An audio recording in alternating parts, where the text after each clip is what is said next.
इतनी बड़ी लापरवाही विपिन कैसे हुई, यह सवाल बार बार जहन में आता है, क्योंकि 50 साल पहले ही खतरे की घंटी बजा दी गई थी। तमाम पर्यावरणविदों ने यह चेतावनी दी थी कि यह हश्र हो सकता है। उसके बावजूद भी जगह जगह तमाम परियोजनाओं के नाम पर खुदाई का काम जारी रहा और हमने पूरे के पूरे शहर को इस मुहाने पर लाके खड़ा कर दिया है आज।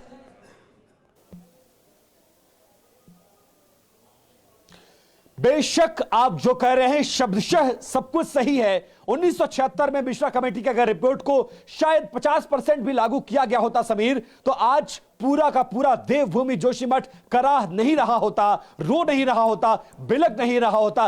किसी कोने में चले जाइए, 4500 मकान हैं, अभी सिर्फ 678 की रिपोर्ट आई है, लेकिन यह दरकने का सिलसिला रुक नहीं रहा है। पहले 100, 50, 200, 250, 300 और अब 678, और सिलसिला यहां नहीं रुकेगा, क्योंकि दरकने के सिलसिले को सरकार के हाथ में भी नहीं है कि रोक पाए। क्या करेंगे? ज्यादा से ज्यादा एनडीआरएफ लगा देंगे, एसडीआरएफ लगा देंगे, कुछ मुआवजा दे देंगे, लोगों को विस्थापित कर देंगे, लेकिन धरती का जो दरकना है उसको आप कैसे रोकेंगे? ये सबसे बड़ा सवाल है। अगर 50 साल पहले के रिकमेंडेशंस को लागू की गई होती तो आज जिस हालात में ये मकान है समीर, इन मकानों की ये विभत्स तस्वीर नहीं दिखाना पड़ता। कलेजा हिल उठता है समीर जब मैं इन तस्वीरों को देखता हूं। मैं बाहर से आया हूं, मैं तो आया हूं, रिपोर्ट करूंगा और चला जाऊंगा, लेकिन सोचिए जब मुझे इतनी तकलीफ हो रही है इन मकानों को देखकर, बनाने वालों के दिलों पर क्या बीत रहा होगा, जिनका बचपन यहां बीता, जिनकी जवानी यहां बीती, जिन्होंने पाई पाई जोड़कर मिट्टी, गिट्टी, सीमेंट, बालू सब कुछ जोड़कर इन मकानों को बनाया। और आप देखिए ये मकान किस स्थिति में है। अंदर एक बार और परिवार मौजूद है, वहां आप अगर मुझे इजाजत दें तो मैं आपकी बात करवाने की कोशिश करूं। बिल्कुल, आप अंदर पहुंचिए, आप अंदर पहुंचिए, मैं आपके पास आता हूं विपिन। हमारे एक और सहयोगी अभिजीत ठाकुर इस वक्त हमारे साथ मौजूद हैं। अनप्लैन्ड कंस्ट्रक्शन ने पूरे के पूरे शहर को अभिजीत कहां पहुंचा दिया है, यह साफ तौर पर आज हम देख सकते हैं। आप दोनों की तमाम रिपोर्ट्स के जरिए इस वक्त क्या हो रहा है, लोगों की हालत देखिए क्या है। आंसू उनके रुकने का नाम नहीं ले रहे हैं। जितने सवाल उनके जहन में अपने आशियाने को लेकर, अपने घर बार को लेकर, उसके कोई जवाब नहीं मिल रहे हैं। होगा क्या इन लोगों का, कैसे बसाया जाएगा और कहां बसाया जाएगा? जल्दी से जल्दी यहां पर जोशी मठ में इस वक्त लोग टुकड़े समेट रहे हैं अपने घरों से, और मैं आपको दिखाऊंगा एक तस्वीर यहाँ पर नीचे। अभी भी लोग अभिजीत मैं आता हूं आपके पास। इस वक्त देखिए विपिन चौबे के साथ जो लोग मौजूद हैं उनकी आंखों में आंसू। ऊपर रेखा, ऊपर जाए, ऊपर आ जाए, अब ऊपर आ जाइए। बहन है छोटी मेरी।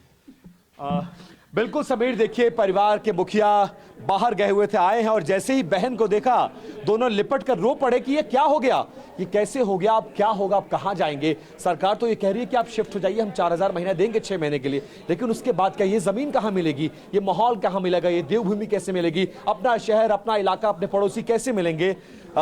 आते ही बहन के गले लग गए आप। भावुक क्षण है आपके लिए, जाहिर है। पूछे तो क्या पूछे, आप ही कुछ बता दीजिए कि कितना मुश्किल होगा अपने घर, अपने आशियानों को छोड़ना। क्या बताएं, यहाँ पे छोड़ के कहाँ जाएंगे हम, ये बताइए। हमारी यादें यहीं रह जाएगी। हम छोटे छोटे बचपन में कैसे खेले, हम हमारी यादें कहाँ जाएगी, हम कहाँ जाएंगे, रहने लायक नहीं है। कितने साल लगे इसको बनाने में? इसको बनाने में कई साल लगे, पूरी मेहनत, पूरी जिंदगी लग गई। अब बताओ अब कहाँ जाएं हम इसे बनाए। आपकी बहन भी रो रही है, रेखा जी रो रही है, इनकी आंखों में लगातार आंसू बह रहे हैं। पूरा परिवार इस वक्त गमजदा है। क्या करेंगे अब, किराए के मकान में कब तक रहेंगे? वही तो, कहाँ से और क्या होगा, कैसे ये लोग अपने बच्चों को पढ़ाएंगे, कहाँ ले जाएंगे, कहाँ, अब छोटे बच्चे हैं उनके, कहाँ वो जाएंगे, कहाँ बच्चों को, कितना मुश्किल है, कैसे वो करेंगे। हमारे लिए बहुत मुश्किल का समय है। उनकी मेहनत कर करके, किस तरह से मेहनत कर करके अपने घर को बनाए रखा। किसको दोषी मानती हैं आप लोग, किसकी जिम्मेदारी है?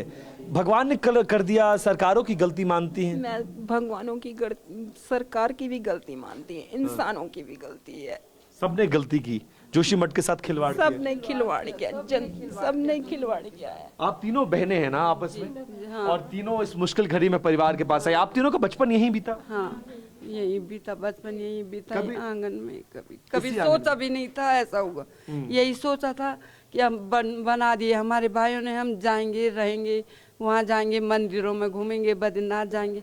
हमने कभी ऐसा नहीं सोचा था। तो ये घड़ी देख के तो हमें पता नहीं क्या। अच्छा, आप लोग का परिवार जो है वो बद्रीनाथ के पंडों का परिवार है, आप ही के परिवार के लोग बद्रीनाथ में पूजा करते हैं, पूरा परिवार अब भावुक है। और कभी सोचा था कि भगवान हमारे साथ ऐसा कर देगा, जो भगवान बद्रीनाथ के जो परिवार इतना करीब हो? नहीं, कभी नहीं सोचा था कि कभी ऐसा भी पल आ जाएगा, कभी नहीं सोचा ऐसा में।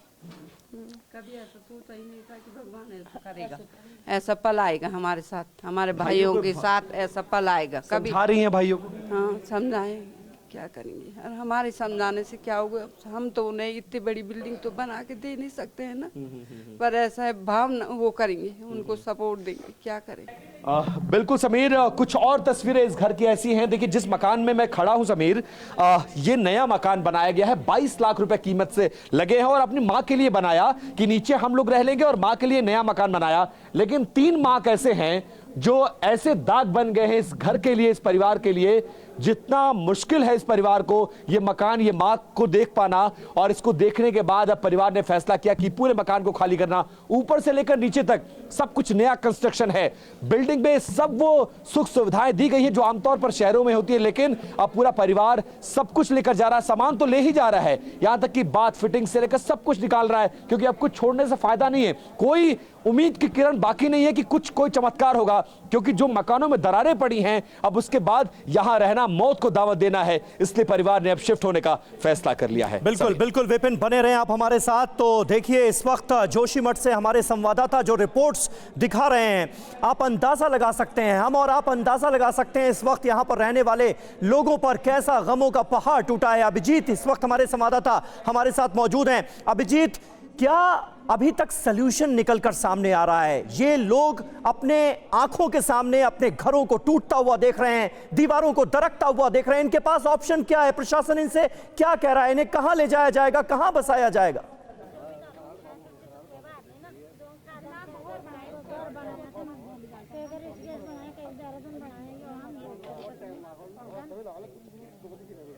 अभिजीत, आपको आवाज मिल रही है क्या?